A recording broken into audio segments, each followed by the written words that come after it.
आदरणीय साथ संगत जी, प्यार से कहना धन निरंकार जी। साथ संगत जी, दास आप सबके सामने एक साखी रखने जा रहा है। आशा है प्रमाण करें। साखी का शीर्षक है अक्लमंद कौन। सेठ हरिराम का कारोबार बहुत फैला हुआ था। बहुत से नौकर उसके पास काम करते थे। कभी कभी वह अपने नौकरों को भी बाहर दूसरे देश से सामान खरीदने के लिए भेज देता था। एक बार सेठ के मन में आया कि यह 3 नौकर मेरे पास बहुत पुराने हैं, क्यों ना मैं परख करके देखूं कि इनमें से सबसे ज़्यादा अक्लमंद कौन है। उसने उनको परखने के ध्यान से तीनों को अलग अलग बुलाया और हर एक को 50,000 रुपये दिए और कहा, आप बम्बई चले जाओ, वहाँ से 50,000 का कपड़ा लेकर मुझे बिल्टी करवा देना। तीनों बहुत खुश हुए कि इस बहाने उन्हें बम्बई की सैर भी कराने को मिलेगी। तीनों ही बम्बई को चल दिए। तीनों ने होटल पर रहना शुरू कर दिया, पर उनको पता नहीं था कि उनके दूसरे साथी भी उसी होटल में रह रहे थे। पहला नौकर बहुत चंचल था। उसने सोचा कि सारी आयु सेठ की सेवा की है, मुश्किल से 50,000 हाथ लगे हैं, इन रुपयों से तो मौज उड़ाएं, जो बाद में होगा देखा जाएगा। मैंने कौन सा रोज़ रोज़ बम्बई आना है, क्यों ना यहाँ की रंगीन दुनिया का आनंद लिया जाए। यह सोचकर वह प्रतिदिन अपने होटल से निकलता, बढ़िया से बढ़िया अपने लिए कपड़ा खरीद लाता, 5 स्टार होटल में खाना खाता और जगह जगह घूमता। कभी फिल्म देखना चल पड़ता और कभी कोई पर्यटक स्थान। इस तरह 15 दिन में जो सेठ ने पैसा जेब खर्चा दिया था और जो 50,000 सामान खरीदने के लिए दिए थे, सब ऐसे उड़ गए। दूसरा नौकर अपने आप को बहुत ही धर्मात्मा और अक्लमंद समझता था। उसने सोचा कि 50,000 हाथ में आए हैं, इनसे मैं कुछ नेक कार्य कर लूँ। उसने कुछ पैसे अनाथालय में, कुछ महिला आश्रमों को, कुछ दान पुण्य में लंगर लगा रहे सारी पूंजी समाप्त कर ली।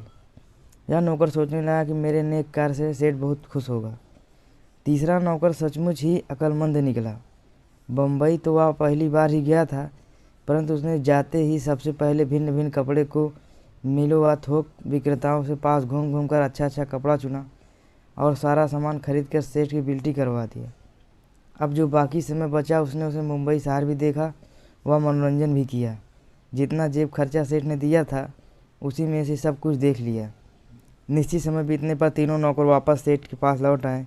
जब सेठ ने पहले से पैसा तथा सामान के बारे में पूछा तो शर्म से उसका सिर नीचा था। जुबान से केवल इतना कह पाया, साहब मैं भटक गया था। बम्बई की चकाचौंध ज़िंदगी और रंगीनियों में फंसकर असली मकसद को भूल गया था, इसलिए सारा पैसा ख़त्म हो गया, मुझे क्षमा कीजिएगा।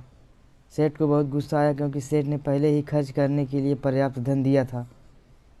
जब दूसरे नौकर से सामान से पूछा तो वह बहुत प्रसन्न से कहने लगा, सेठ साहब मैंने आपकी दी हुई पूंजी ऐसे नहीं उड़ाई, परंतु नेक काम, दान पुण्य, लंगर आदि में खर्च की है।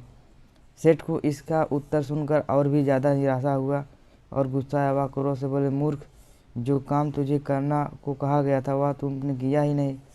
तूने अपनी मनमानी की है, इसकी सज़ा तुझे अवश्य मिलनी चाहिए।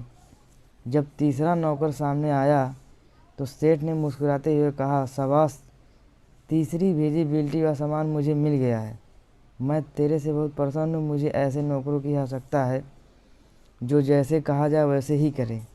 सेठ की भांति की इस प्रभु ने हमें भी इस दुनिया में विशेष कार्य के लिए भेजा है। वह कार्य है अपनी आत्मा को मूल स्रोत परमात्मा की पहचान। प्रभु ने हमें सांसों की पूंजी देकर भेजा है। प्रभु का ज्ञान प्राप्त करने के पश्चात हमारे सारे शारीरिक गृहस्थ के समाज कार्य करना जायज़ है। ऐसे लोगों की प्रभु की दरगाह में शर्मिंदगी नहीं उठानी पड़ती है।